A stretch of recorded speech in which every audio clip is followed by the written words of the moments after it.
ছাত্ৰ ছাত্ৰীসকল তোমালোক নিশ্চয় ভালে কুশলে আছা ঘৰতে ভালদৰে থাকি পঢ়া শুনা কৰিবা যেহেতু এতিয়া কোভিড চলি থকাৰ কাৰণে কৰোনা ভাইৰাছ চলি থকাৰ কাৰণে বিদ্যালয়সমূহ বন্ধ হৈ আছে গতিকে তোমালোকে ঘৰতে থাকি ভালদৰে পঢ়া শুনা কৰিবা মই তোমালোকলৈ ইয়াৰ আগতে দুটা ভিডিঅ' প্ৰস্তুত কৰি আনিছিলোঁ পঞ্চমমান শ্ৰেণীৰ পৰিৱেশ অধ্যয়নৰ আমি আৰু আমাৰ পৰিৱেশ এই পাঠ্যপুথিৰ পাঠ 3 অসমৰ সংস্কৃতি এই পাঠটো মই তোমালোকক ভালদৰে পঢ়াই দিছিলোঁ আৰু বুজাই দিছিলোঁ নিশ্চয় মনত আছে তোমালোকৰ আজি পাঠটোৰ অনুশীলনী উলিয়াই লোৱা তোমালোকলৈ পাঠটোৰ প্ৰশ্ন উত্তৰখিনি লৈ আনিছোঁ তোমালোকে ভালদৰে চাই বহিত লিখি ল'বা 1 নম্বৰ প্ৰশ্ন চোৱা চমু উত্তৰ দিয়া ক কি সুধিছে অসমত বাস কৰা জনজাতিসকলৰ নাম লিখা আমাক ইয়াত অসমত বাস কৰা জনজাতিসকলৰ নাম লিখিবলৈ কৈছে উত্তৰ লিখিছোঁ অসমত বাস কৰা জনজাতিসকল হ'ল বড়ো কছাৰী দেউৰী তিৱা গাৰো ডিমাছা কাৰ্বি মিচিং ৰাভা আদিবাসী ইত্যাদি উত্তৰটো ভালকৈ তোমালোকে চাই লিখি ল'বা এতিয়া খ নম্বৰ প্ৰশ্নলৈ আহোঁ খ কিছুমান আ অলংকাৰৰ নাম লিখা উত্তৰ লিখিছোঁ আ অলংকাৰসমূহ হ'ল কেৰু জোনবিৰি ঢোলবিৰি লোকাপাৰ গামখাৰু গলপতা থুৰীয়া দুগদুগী কাণফুল আৰু নাকফুল গ নম্বৰ প্ৰশ্নত কি লিখিবলৈ কৈছে তিনিটা নৃত্যৰ নাম লিখা উত্তৰ সত্ৰীয়া নৃত্য দেউৰী নৃত্য আৰু খেৰাই নৃত্য ক খ গ হ'ল এতিয়া ঘ নম্বৰ প্ৰশ্নলৈ আহা ঘত লিখিছে কি লিখিব দিছে আমাক প্ৰাচীন কালত অসমলৈ অহা তিনিটা জনগোষ্ঠীৰ নাম লিখা উত্তৰ প্ৰাচীন কালত অসমলৈ অহা তিনিটা জনগোষ্ঠীৰ নাম হ'ল অষ্ট্ৰিক তিব্বতধৰ্মী আৰু টাই মংগোলীয় এতিয়া উঙ নম্বৰ প্ৰশ্নত আমাক কি লিখিবলৈ কৈছে চাউলৰ পৰা তৈয়াৰ কৰা 4বিধ খাদ্যবস্তুৰ নাম লিখা উত্তৰ চিৰা আখৈ সান্দহ কোমল চাউল ইয়াৰ পিছত 2 নম্বৰ প্ৰশ্নলৈ আহা 2 নম্বৰত কি লিখিব দিছে ক অংশৰ লগত খ অংশ মিলোৱা ক অংশত লিখা আছে জনজাতিৰ নাম খ অংশত বিভিন্ন জনজাতিৰে পিন্ধা পৰম্পৰাগত সাজপাৰ বড়োসকলে কি পিন্ধে দখনা ডিমাছাসকলে ৰিগৰি জাম্ফাই কাৰ্বিসকলে পিনি অসমীয়া মেখেলা মই এফালে উত্তৰত লিখি দিছোঁ ধুনীয়াকৈ তোমালোকে সেইমতে পেন বা পেঞ্চিলেৰে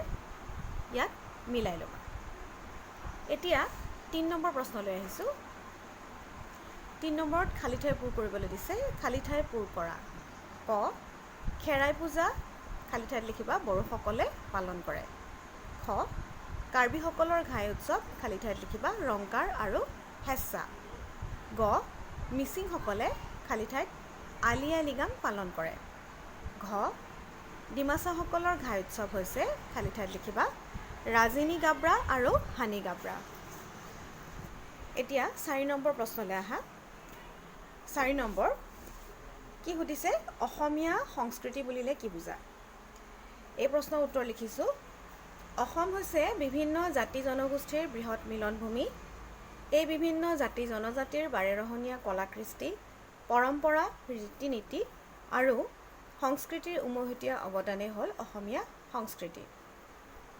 এই প্ৰশ্নটোৰ উত্তৰ ভালদৰে চাই তোমালোকে বহিত লিখি ল'বা ভুল নকৰিবা এতিয়া 5 নম্বৰ প্ৰশ্নলৈ আহিছোঁ 5 নম্বৰ প্ৰশ্নত তো চোৱাচোন অসমীয়া সংস্কৃতি অধিক শক্তিশালী ৰূপত গঢ়ি তোলা মহাপুৰুষগৰাকীৰ নাম কি মহাপুৰুষগৰাকীয়ে অসমীয়া সংস্কৃতিত আগবঢ়োৱা অৱদানসমূহ কি উত্তৰত ইয়াত আধাকে আছে গতিকে সম্পূৰ্ণ উত্তৰটো দেখুৱাইছোঁ তোমালোকে চাই পঢ়ি ল'বা মই এবাৰ পঢ়ি দিছোঁ উত্তৰ অসমীয়া সংস্কৃতি অধিক শক্তিশালী ৰূপত গঢ়ি তোলা মহাপুৰুষগৰাকীৰ নাম শ্ৰীমন্ত শংকৰদেৱ অসমীয়া সংস্কৃতিলৈ মহাপুৰুষজনাই আগবঢ়োৱা অৱদান উল্লেখযোগ্য মহাপুৰুষগৰাকীৰ অবিহনে অসমীয়া সংস্কৃতিৰ কথা ভাবিবই নোৱাৰি তেওঁ সৃষ্টি কৰা আপুৰুগীয়া সম্পদসমূহ হ'ল গীত পদ অংকীয়া নাট ভাওনা তেওঁ নিজ উদ্ভাৱনাৰে সৃষ্টি কৰা দুবিধ বাদ্যযন্ত্ৰ হ'ল খোল আৰু তাল তেওঁ সৃষ্টি কৰা নৃত্যবিধ সত্ৰীয়া নৃত্য তেওঁৰ মহান সৃষ্টি নামঘৰ আৰু সত্ৰ অসমীয়া কৃষ্টিৰ বৰখুঁটা এই উত্তৰটো সুন্দৰভাৱে তোমালোকে বুজি ভালদৰে চাই ভুল নোহোৱাকৈ লিখি ল'বা এতিয়া আহিছোঁ 6 নম্বৰ প্ৰশ্ন 6 নম্বৰত আমাক চমু টোকা লিখিবলৈ কোৱা হৈছে চমুটোকা লিখা। ক নম্বৰটোত কি দিছে? উৎসৱ পাৰ্বণ। প্ৰত্যেক জাতি জনগোষ্ঠীৰে নিজা উৎসৱ পাৰ্বণ থাকে। এই উৎসৱ পাৰ্বণৰ জৰিয়তে জাতিৰ নিজস্বতা প্ৰকাশ পায়। বিহু অসমীয়াৰ জাতীয় উৎসৱ। জাতি ধৰ্ম বৰ্ণ নিৰ্বিশেষে আমি সকলোৱে বিহু পালন কৰোঁ। ঠিক তেনেদৰে আন আন জনগোষ্ঠীৰ লোকসকলেও কিছুমান নিজস্ব পৃথক পৰম্পৰাৰে উৎসৱ পালন কৰে। উদাহৰণস্বৰূপে বড়োসকলে বৈশাগু আৰু খেৰাই পূজা, কাৰ্বিসকলে ৰংকাৰ আৰু হেঁচা পালন কৰে, মিচিংসকলে আলি আই লৃগাং পালন কৰে।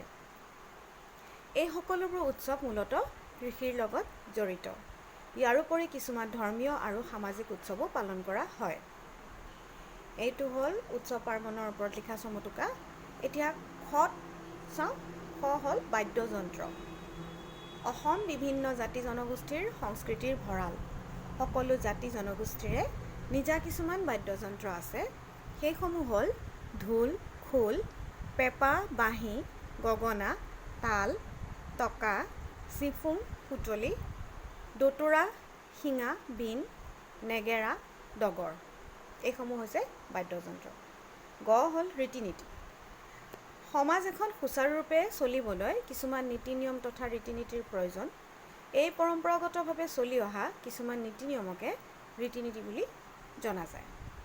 এইকেইটা হ'ল চমুটোকা। এতিয়া ইয়াৰ পিছৰ প্ৰশ্নলৈ আহা। 7 নম্বৰ প্ৰশ্নত এখন শৰাই ছবি আঁকিবলৈ কৈছে। এখন শৰাইৰ ছবি আঁকা। শৰাই এখন তোমালোকে নিজে আঁকিবলৈ যত্ন কৰিবা। ইয়াত মোৰ ছোৱালীয়ে এখন শৰাই আঁকিছে। তাই অঁকা শৰাইখনকে ইয়াত তোমালোকক দেখুৱাবলৈ ফটো মাৰি দিছোঁ। ইয়াৰ পিছত চোৱা, মই এটা অতিৰিক্ত প্ৰশ্ন তোমালোকলৈ লৈ আনিছোঁ। পাঠত সুধিছিলে, তোমালোকৰ মনত আছেনে নাই? আছে নিশ্চয় মনত। তোমালোকে জনা দুখন গল্পপুথিৰ নাম লিখা। গল্পপুথিৰ নাম সুধিছিলে, তোমালোকৰ মনত আছে নিশ্চয়। সেই উত্তৰটো চাবা। ৰসৰাজ লক্ষ্মীনাথ বেজবৰুৱাদেৱে লিখা বুঢ়ী আইৰ সাধু আৰু ডক্টৰ ভৱেন্দ্ৰনাথ শইকীয়াদেৱে লিখা শান্ত শিষ্ট হৃষ্টপুষ্ট মহাদুষ্ট। এই দুখন হৈছে গল্পপুথি। আজি মই তোমালোকৰ অসমৰ সংস্কৃতিৰ সকলো প্ৰশ্ন উত্তৰ সম্পূৰ্ণকৈ দিলোঁ। তোমালোকে নিজৰ বহি উলিয়াই ভালদৰে চাই লিখি ল'বা বুলি আশা কৰিলোঁ। ইয়াৰ পিছৰ ভিডিঅ'ত নতুন পাঠ লৈ আহিম, নতুন বিষয় লৈ আহিম। আজিলৈ আহিছোঁ। ধন্যবাদ।